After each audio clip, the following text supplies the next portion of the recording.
l'assurance vie en France, elle s'est développée essentiellement à l'époque où les taux d'intérêt étaient extrêmement élevés. Je reviens aux époques de création d'associations comme l'Affaire, comme Asac Fapes, comme Guépard, comme AJP, qu'on voyait il y a 40 ans, 50 ans, tout le temps dans la presse, et qui annonçaient des taux de rendement extrêmement élevés.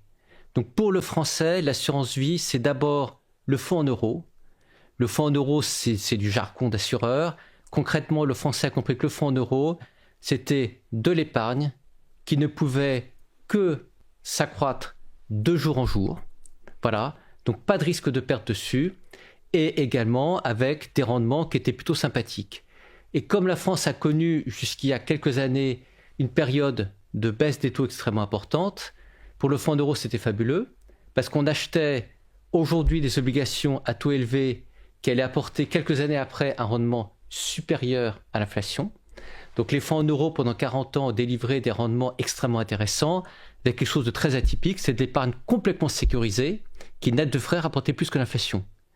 Ce qui en choix est même assez choquant d'un point de vue macroéconomique. Voilà.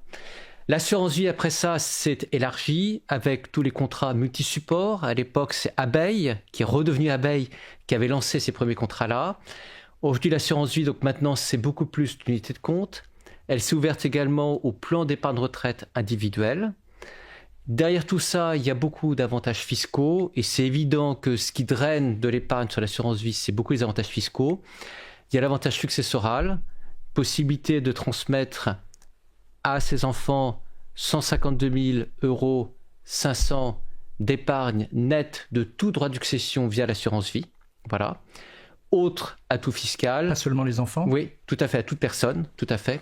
Et au bout de 8 années, possibilité de réaliser, on peut réaliser les achats de manière permanente sur ce contrat d'assurance vie. Au bout de 8 années, il y a une exonération fiscale et sociale de 4 600 euros par part, voire 9 200 euros pour un couple. Voilà. Donc pour le français, l'assurance vie, c'est des avantages fiscaux, c'est la sécurité du fonds en euros, ce sont maintenant également les unités de compte. Et bien évidemment, comme toujours en France, quand il y a des avantages fiscaux, il y a des frais.